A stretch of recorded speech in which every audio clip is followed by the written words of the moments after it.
Well, it's not morning. I just realized that was going to say that there. Good afternoon, everybody. You are listening to a special edition of Midday Java. My name is James Jimmy Hills. I'm your host today. We are waiting on our guest to get in. As you all know, he's a busy brother out in community doing a lot, along with being an artist as well. So we're glad to have this second part of the convo with Daniel, aka Termanology. We're going to talk about fatherhood, his journey, and go further into his work with the Good Dad Gang. So he will be coming in just a few moments.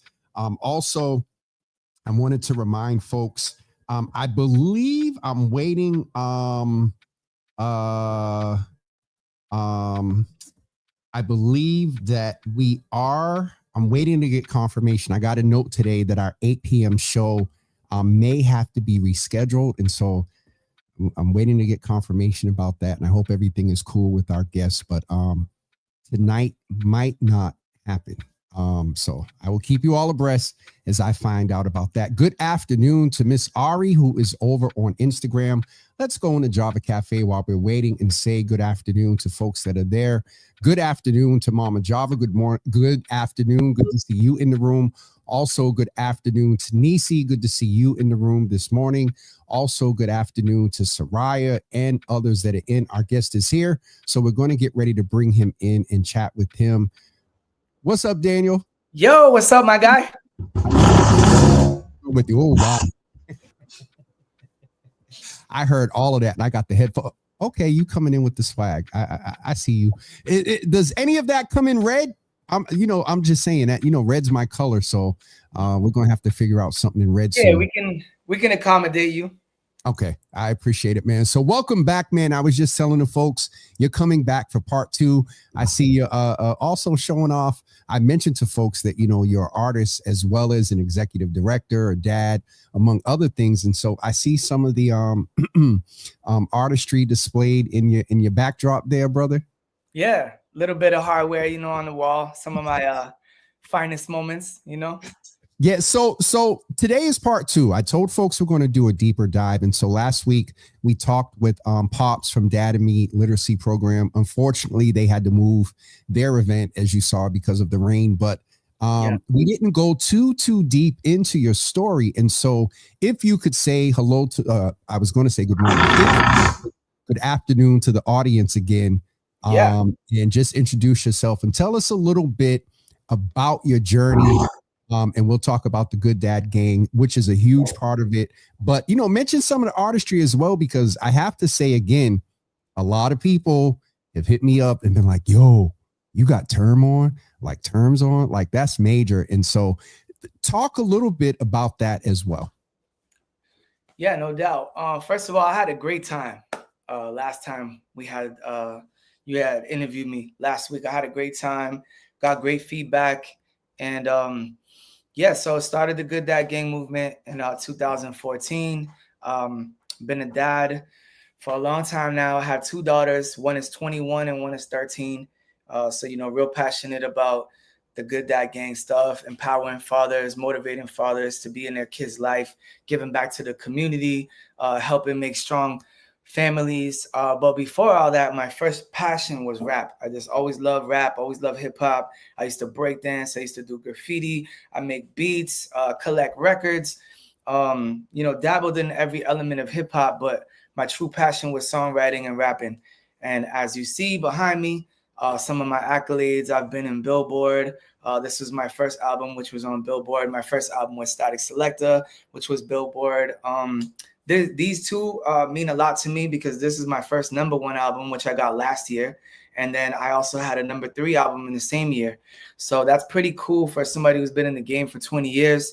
Looked at by, some of the younger people as maybe like irrelevant or as an old head, or, some of the music industry people try to write me off as underground or not, maybe not relevant because I'm not mainstream, maybe not on the radio 24/7.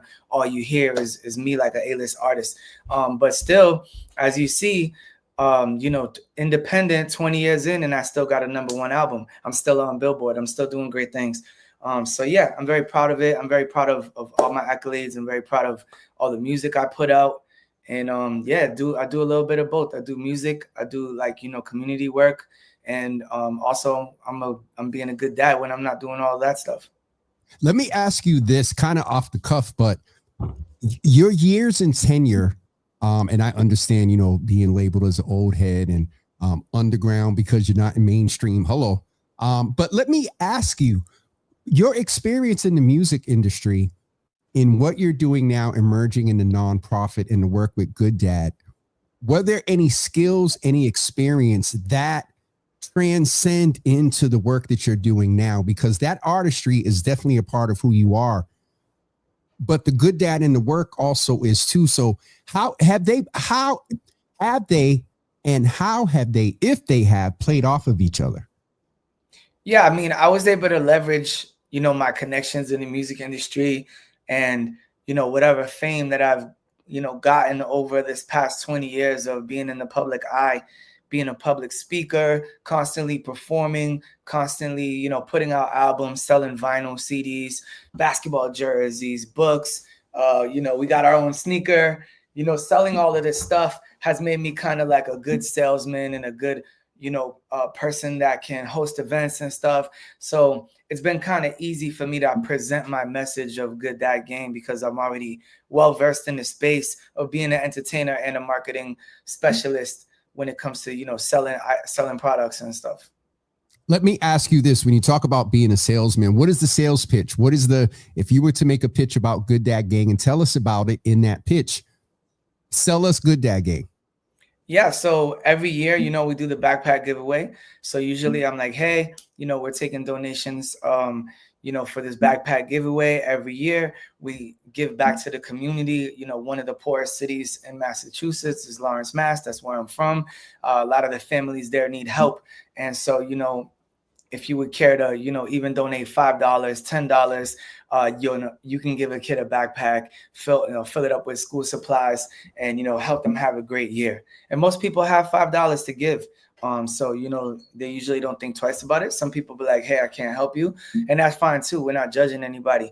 But, you know, a lot of people really help. And some people are more fortunate. Some people are more well off. And they're like, you know what, man, what if I give you $100? How many backpacks does that get? And I'm like, well, maybe now you're talking 10 backpacks. You just hooked up 10 kids, 15 kids.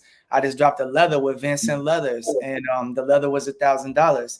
So if you buy the leather, all the proceeds go back to the backpack giveaway. So, you know, 2 of the homies bought leathers, and I was like, hey, just so you know, it's not only a nice coat, you just bought 50 kids backpacks.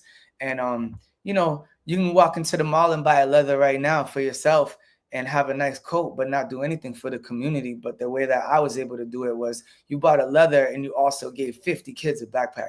So people feel good about giving back. You know what I mean? So if you frame it like that and you tell them, you know, keep it real and let them know what it is, a lot of times it sells itself.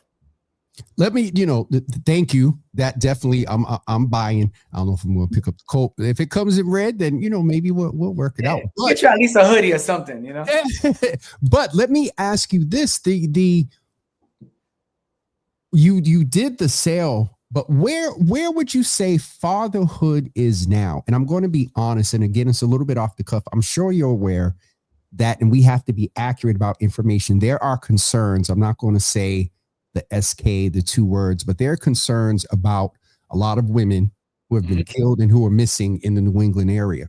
Yeah. And I have this thought, D, that I almost put a post up and said, fathers, step up. I don't care if they're grown. Be a little more aggressive. Ask them, where are they going? Who is he? What are you doing? In 2025, what do you see as the impactful role of the fathers with everything that's going on? And let's just name, we're in a state that, and I'm sure, you know, you've mentioned before, we can talk about this more. We're in a state that is automatically mother friendly. No matter what the circumstances, is a good dad, no pun intended, has to prove his goodness and that it may be a better situation and best for the child to be with the dad. So where are we with fatherhood right now from your perspective?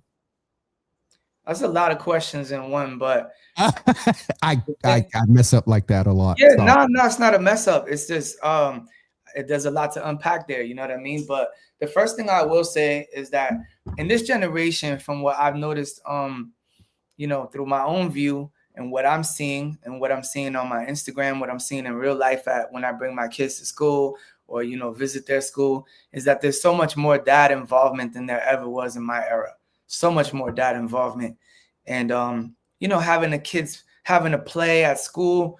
I remember as a kid, it was like, if anybody pulled up, it was your mother or your grandmother. It never was your dad. Very, very rarely did you have, an auditorium full of dads clapping for their kids. Not to say that they never went in the 80s and 90s, but it was very rare. In the building that I grew up in as a kid, it was 13 apartments in our building, and not one of us had our dad. Not one of us lived with our dad. And it showed. It showed in how we grew up and how, a lot of us got in trouble. A lot of us didn't respect authority. A lot of us didn't know how to be a man because we were being raised by a woman. And, there's a lot to unpack there. But I will say this, like in 2025, when I do go to pick up my kids from school, or I go to an auditorium to watch my kid at a play or at Knowledge Bowl or whatever the case, it's half dads. It's half dads. And then that warms my heart, regardless of whatever stereotype might be on dads, whatever stereotype specifically has been placed on Black and Latino dads, which might have had a lot of truth to it in the 80s and the 90s. And that's another deep conversation that, can be had, but I don't care to get into that right now because we're talking about 2025. In 2025, I see a lot of dad involvement, and I'm very proud and very happy where we're at. And I think we're going in a great direction. And I don't think that necessarily has to do with us getting more rights from the court. I think it just has to do with the world is changing. And, these dads really want to be there and be involved in this era. Not to say that there's not bad dads. I'm sure there's millions of them, but we're talking about the good ones. And in this era, man, that's what I see. So very, very proud of the dads of this era. And it's like, man, keep going, guys. It's interesting to hear you say that, because often, before social media and meetings around this work and just about narrative, it's often said that we're not there, right. Black and brown dads and whatnot. That is a smaller minority than it is the majority. And so someone that moves in this space, and you have the ability to observe in very multiplicity of areas, your intersectionality in the industry and whatnot. So you got a good lens. And so even in the hip hop industry and being brown and Black, and that is a perspective that I think is important to name here, because if you leave it to mainstream media and whatnot, we're not as involved. And so right. I just thought it was important. And I want to ask you, you have influence, and some would presume it's just among some brothers in hip hop and whatnot. But if I were to ask you to speak to, girls in reference to what I mentioned about the issues going on with some of our young ladies being killed and missing, what advice would you give a lady right now when it comes to listening and engaging with her dad? And even if it hasn't always been the best, what advice would you give specifically to a young lady right now? Ooh, that's tough. Because you can't force anybody to do anything, right? You can't force people to listen to you. You can't force people to take your advice. You can't, you can say it till your face turns blue. And that's just tough. As somebody who has two daughters, and there was an era in my life where it felt like, to me, everything I said to my daughter annoyed her at one point. When she was in her mid-teenage years, it felt like, hey, put your seatbelt on. I'm just giving you an example, not necessarily that she said or did any of these things, but hey, put your seatbelt. You know what I'm saying? Hey, make sure you charge your phone so when we get over it, I did. It's just like, people don't want to hear nothing, bro. People don't want to hear nothing. So you unfortunately have to find that sweet spot as a parent where you can reiterate yourself and tell them, as many times as you feel the need to, the things that you feel like is protecting them, and the things that you feel like they need to do. And you can only just hope that they listen. You can try to hold them accountable, and sometimes it's going to be easier than others due to relationship with your child and also personality of the child. Right? Because we all know how it is. Almost everybody who has 2 kids will tell you, man, they're the total opposite. This one is chill, calm, reading books all day. This one's bouncing off the wall. This one listens to everything I said. This one don't listen to nothing I said. This one's a straight A student. This one is getting detention every day.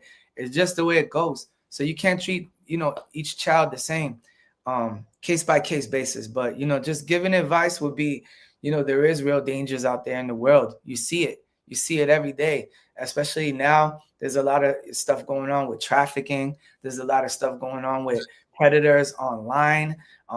People faking, acting like they're a kid, trying to talk to other kids on YouTube and Snapchat and Roblox. All of this stuff, man, is unfortunate that we have to tell our kids, specifically our young daughters, like, hey, this person talking to you might not be a little kid. You know what I mean? This might be a grown man who's trying to do harm to you. And those are conversations that I've had to have with my daughters. They're pretty aware, to my knowledge. They've pretty much conducted themselves in the manner in which we want, which is just, not engaging with people, not trying to meet up with people, not trying to give too much information, your address, your ID, your real name, all of that stuff. It's like, you just really got to be careful. So without being too annoying to where they shut it off and they're not listening, I would say for the parents, keep trying. And hopefully for the kids, they listen to us because we're saying it for a reason. I thank you for that, because again, I believe when people have influence, it's important. When they're on this platform, I try to seize it as much as possible. One, for the dads to have that information. And you can tell the mentorship and the peer counseling, it just exudes out of you, because I asked you to speak to the daughters and you went right to the parents advising them. And so that just speaks to your acumen as far as what you do.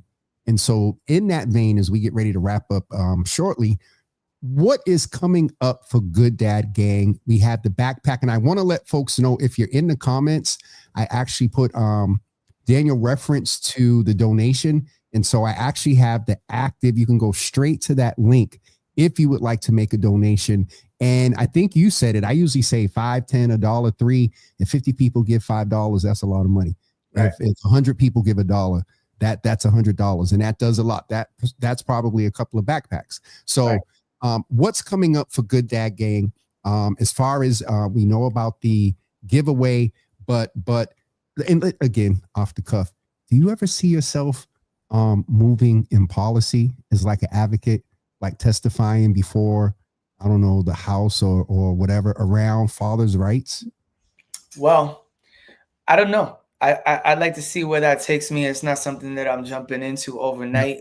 I do know that with the I do know with the nonprofit organization and the backpack giveaways, I've definitely been in contact more with, city councilors and the mayor of Lawrence. And, recently last week, I got to present Good Dad Gang to the mayor of Boston. And these, putting myself in different rooms like that, I think that sometimes the opportunity presents itself for me to, take Good Dad Gang to the next level, where it's more than just us motivating dads to be in their kids' life, or a lifestyle brand that sells clothes, or Instagram, or a website. I think that it's something that I'm interested in, but not jumping towards it right away. I think most importantly is that, we have a strong foundation and we build, some strong relationships and become allies with some powerful people that might actually be able to help fathers, moving forward. And even if it's not this year, if it's the next 4 years, the next 8 years, the next 12 years, so I think that's a good idea. That's a good question. That's something that's been looming in the air. So yeah, we'll see where that goes. And as far as what we have going on, we're trying to do high profile collaborations. This year we did the Vanson collaboration. Last year we put out the book. The year before that we did sneaker, right? First sneaker ever for dad. Where's the book? Last time you said the book. Yeah. Get the book so we can get the thumbnail. 1 second. Yo, listen, y'all, this brother, and you got to appreciate the fact that he takes his experience in sales, being in the industry, and applies it. Side note for you all, and here he goes. I'm just going to put him full screen by himself. Yeah. 100 Ways to Be a Better Dad by Daniel Carrillo. And you see the Good Dad Gang logo on the back, right? Powered by Good Dad Well, Gang. Speaking of the logo, let me ask you a question. I heard something through the grapevine. Yeah. I heard that you're not, so you're tatted. Yep. You probably have the logo. Do you? Yeah. Yeah, it's right here. Okay. I heard you're not the only one. Oh yeah. Right now we have over 100 people that have the Good Dad Gang tattoo. And it's so crazy to me that over 100 people have tattooed on their skin the movement that I started. This is a photo of me and my daughter walking at the March for Dimes when she was a kid. We were walking to raise money for charity, the March of Dimes. Look it up if you haven't heard for it. They do it every year to raise money for children. And me and my daughter were walking at the March of Dimes, and somebody took a picture of us walking away. And they sent it to me, and I said, man, you know what? I think that's it. I think that's the Good Dad Gang logo. And, I took the silhouette of that. My mother drew this, the circle with the Good Dad Gang in it. So and I have the original drawing my mother drew. So this is all in the family, man. This is my daughter and I. My mother drew the logo, and then my brother DZ, who does all my art, put it together. So it's crazy, man. More than 50 of the people, because some people just have the name or they have it in a different way. But I would say more than half of them actually have this exact tattoo. So there's over 50 people in this world that have me and my daughter walking tattooed on them, saying Good Dad Gang, because it resembles them and their child. And a lot of the people that buy my clothes, buy Good Dad Gang stuff, they always tell me the reason that they buy it, or the reason why they are repeat buyers, is because their kid always says, hey, Dad, look, that's me and you. When they see the logo, they always say, they see it on the shirt, Dad, look, that's me and you. And it's like, it warms their heart. It warms my heart. And it's so cool, man. It's so cool that people connect with the message that much, that over 100 people have it tattooed on them. Listen, I have to say, I struggled with t-shirts and merch and coffee mugs and whatnot. To have people wearing your logo on their body,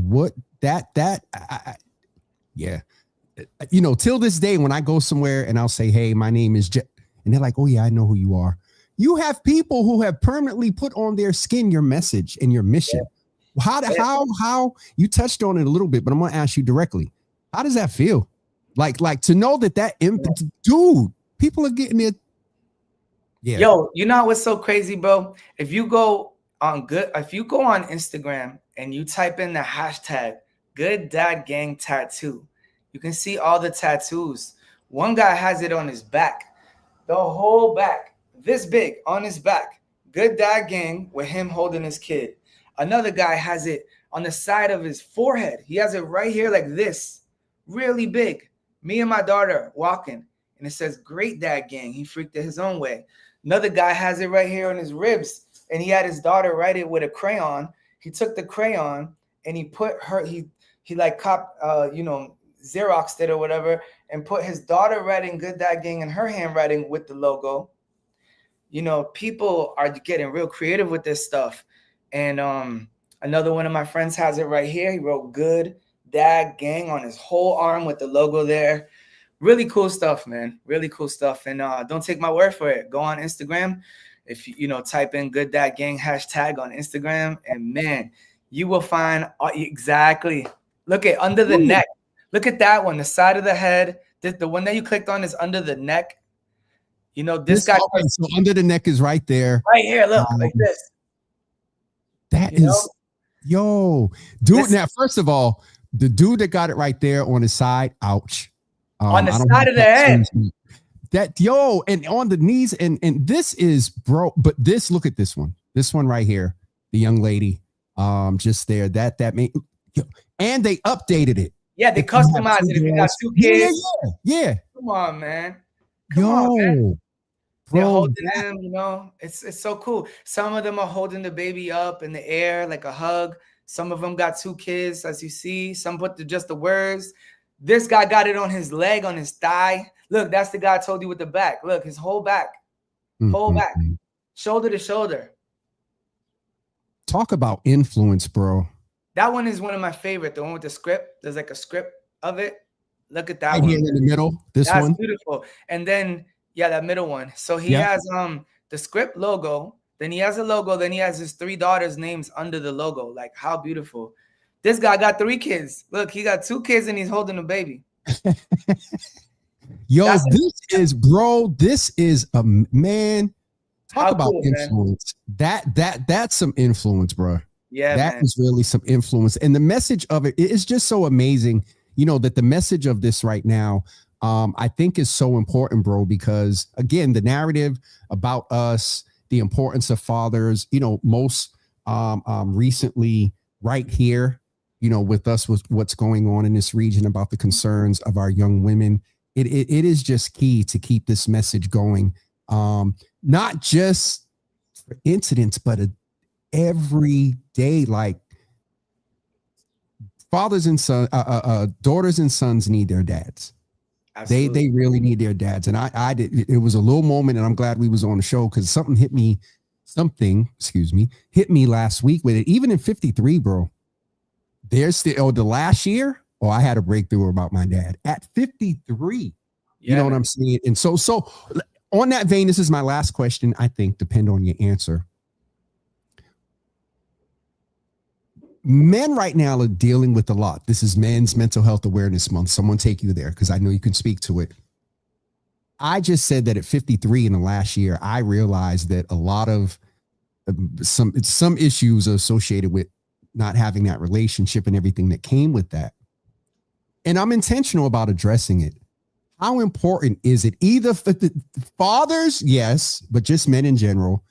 How important is it that men be real about their experience and address whatever mental health impact comes from their either not having a relationship or a relationship that was not the best? From a mental health standpoint, what would you say to men about the priority of doing their best to address that? Yeah, I mean, I think right now we're in the best space of all time for addressing mental health. Just overall, we're in the best space of all time for that. We're in the best space we've ever been in for addressing men's mental health. It was not even a thing when I was young. It was not even a thing. It was barely a thing 5 to 10 years ago. It was definitely not a thing in the 80s and 90s. And, you know, we're looked at as we're tough. You know, dad's going to do it. Dad's going to get it done. He's a man. Be a man. Man up. Don't cry. Don't be a baby. You're acting like a little girl. All of these things that your dad told you when you were young. Toughen up. You know, men don't cry. I'll give you something you want to cry. I'll give you something to cry about. We were told in so many ways, so many times, pent that up. You don't need to express it. And then let me jump in. What happens when we do that? I'm going to take full advantage of what you're talking about. What happens when we don't address it and it gets pinned up? Well, and we crash out because you're building it all the way up, right? And this is a statistic you can look up, but to my knowledge, the highest suicide rate is from men. It's men that are killing themselves, right? And a lot of the men are killing themselves because they're denied access to their child. There's a whole nother stat on that you can look up to. Oh God! See, you can get me started. That's a real stat. We were at a men's conference with Dee Dee's Cry a couple of weeks ago, and one of the brothers was very, very real, going through a divorce, has 2 children involved. And he said in the past, he would always wonder when he read about stories, as you said, not making light of it, but so everybody understands, when fathers and men crash out, when they do the research and look into the backstory, it has a lot to do with their family and not being able to engage with their children. Yeah, man. And he said in real time that this was public, so I'm comfortable saying it. He said he understood the rage that he didn't understand up until he went through it. He didn't understand how someone gets to a point to even consider that. And so I just want to name that because when you said it again, I'm taking full advantage of your time here with me because of your influence and knowing that a lot of men, bro, they're dealing So you being able to speak to this, speak to it. It's real, man. It's real. It's very much so. It's very much so real. And there's a lot of statistics about it. You can look it up. It's not, don't take my word for it. One of my friends from Australia was telling me that the laws are really, really harsh on dads out there, similar to America. And he was telling me that, I don't remember how many it was, but it was something to the effect of like 10 to 20 people a month kill themselves in Australia, dads, because they're denied access to their children. And man, that's a really wild stat. And it's not only there, it's a lot of places, and it's specifically here. And it's my opinion, right? And this is a very tough subject, right? Because nobody wants to feel like they're the bad guy in any situation. But in my opinion, when somebody doesn't let you see your child, it's similar to kidnapping, right? And so, you're telling me I have a child and you'll let me know when I can see that child. You're going to let me know when I can see my child. I mean, isn't that kidnapping? You know what I'm saying? So when you really look at it, right now, I like to look at things mathematically and in black and white. Take your emotion out of it. If you tell me you don't know when I can see my kid, you'll let me know when I can see my kid. You're basically kidnapping my child. And the difference is, for the most part, men are the only one that go through that. It's a very rare case when a dad will tell a mom, I'll let you know when you can see your kid. I'll think about it. I'll call you back maybe next week, maybe even next month. Maybe you got to call the courthouse and put a case out and see if maybe then you can see your kid. And so that's a big discrepancy that men and women go through. And a lot of the times I blame family court for that, because they just want to make money off of us and they don't care about the well-being of the child. So they're willing to put dads and children through the ringer, because as soon as they put you on child support, not only they're getting paid, you know what I mean? It's not only that you're paying. I think every dad should pay child support. I don't think no dad should wiggle out of taking care of their children. That being said, if you lose your job, listen, because I respect and I love you as a brother. I don't want nobody to see this in a clip. When you say child support, do you mean through the system or working?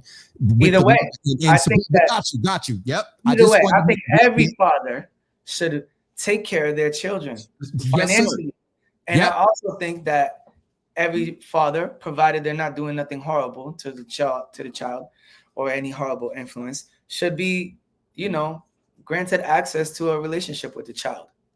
So that being said, if you know that if you're a father and you're on child support and you lose your job and it takes you 4 weeks to get a job, right? You still got that rent, you still got that car payment, that phone payment, and you fall behind maybe a couple weeks.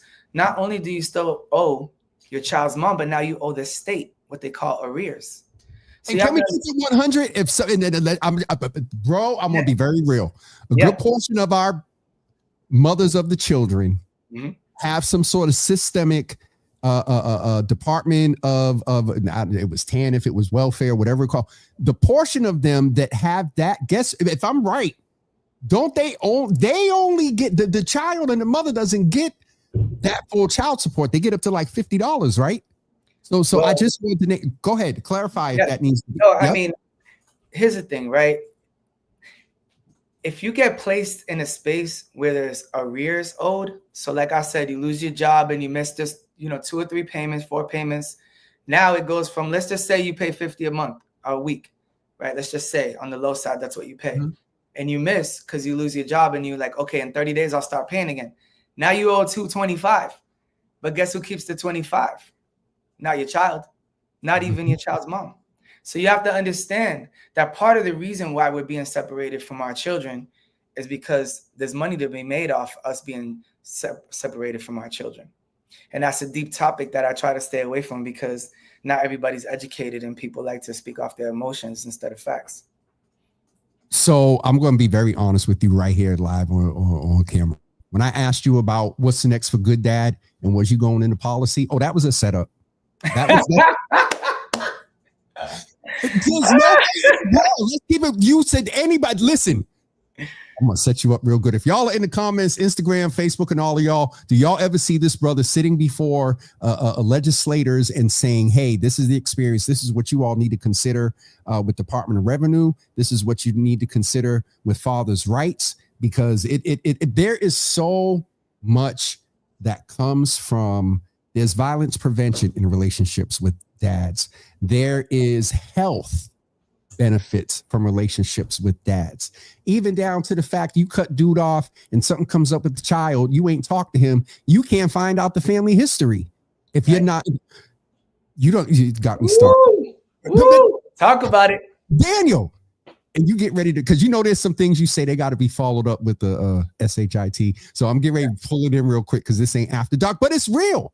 Yeah, it's in all my time of youth work, and even now as a commissioner, this thing with fatherhood is not easy. And even when the dads have done everything, quote unquote, right, let's not even give space to brothers because of life be life, and have not always made the best decisions. Right. It's real. All right. I'm any closing remarks, because if I keep on with you here, I'm going to end up cussing.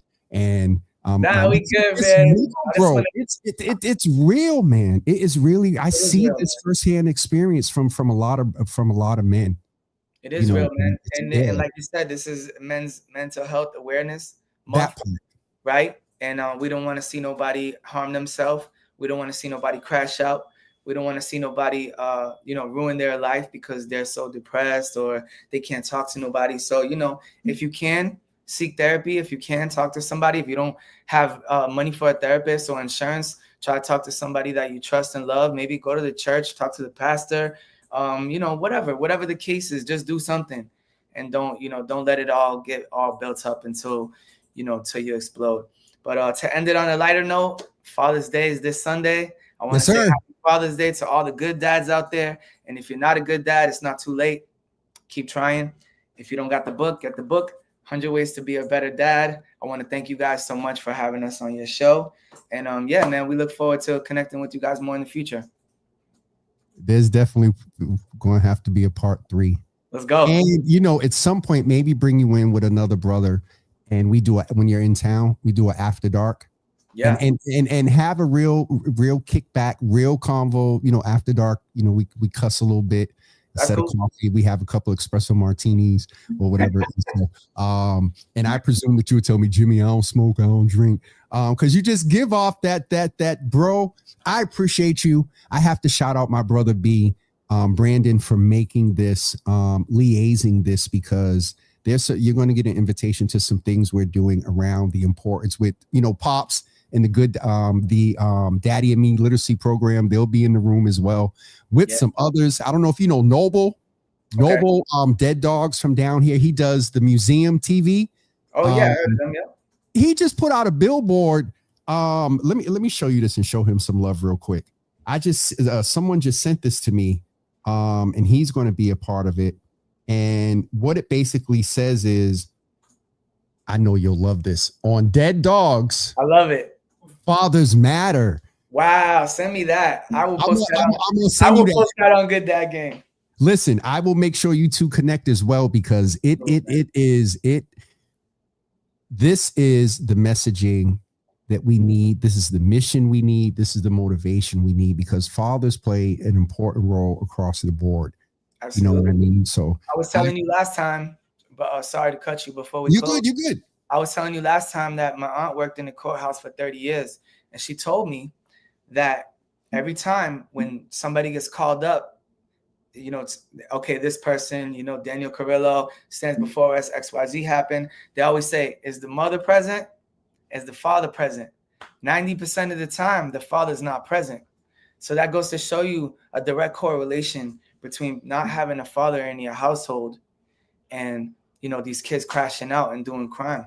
Fathers are needed. They're very much so needed, even if they don't have a good relationship with the mom. All that stuff needs to go out the window because these kids need us. I want to make sure, before we go, folks know how to follow you. The donation link outside of, if you're watching on James Hills, go over to Java with Jimmy, and the link is over there. But I'll post it in the comments there in a second. But this is how you can go support Good Dad Gang. Follow up, get some swag. Do you have swag for women? Do you Yeah, have we the do. Yeah, we have. what is We the do. fitted cut? What is it called? Listen, man. Yeah, we do not discriminate. We love moms over here. Yes, sir.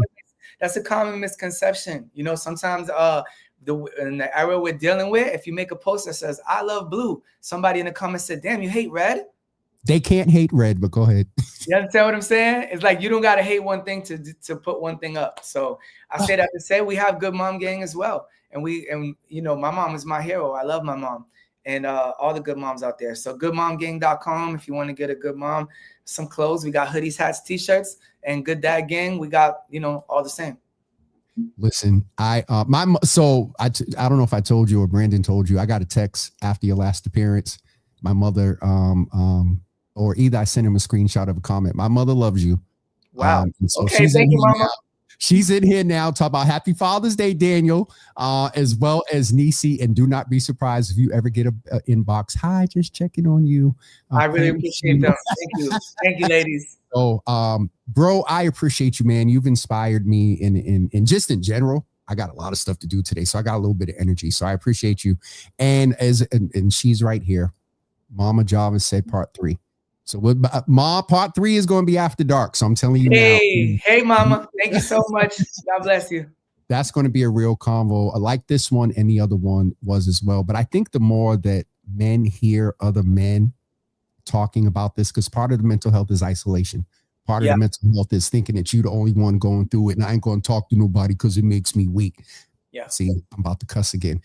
Get off my screen, brother, because I don't want that associated with your brand. But I appreciate you, man, so much. I appreciate you. And we will definitely, we got to sign off on another part 3. Let's go. I'm with it, man. I'm with it. These are good conversations, man. And you know, us putting them on social media, people need to hear this stuff. Absolutely. Absolutely. And you'll get this. We'll do better with the cutouts. No doubt, man. I appreciate you guys. Happy Father's Day to all the good dads out there, man. Much love. I appreciate you, man. Peace, bro. Peace and love. Listen, folks, I hope you were inspired today to understand that there are good dads out there. There are dads that are doing their best to be better. And there are dads that are doing their best to be good. So excited to have him in. We went a little bit longer than what I thought. That brother, I can talk with him for a minute. Like that needs to be a face-to-face and about 2-hour podcast. But I really appreciate him being in the room with us today. Again, I have not gotten word if we're going to be here at 8:00. I'm going to say right now that we are not coming at 8 because I never want a guest to feel I don't know it could be as minimal as double booking to a issue. And I never want a guest to feel obligated. And so what I'm going to do as of now is cancel the 8:00. And then if, everything is cool, this is why you need to follow us, Java with Jimmy. James W. Hill's over there. I don't know what's going on over there. It says it's public. I can't. Let me just go in right now while I'm live and Daniel is off. Let me just go test real quick. All right. Wow. It's way behind over there. Oh, my God. They're mad comments. So my mother is on James W. Hill's, Miss Teresa, Sharon. And then over here on Facebook, so I guess it's working now. Okay. I guess we're good.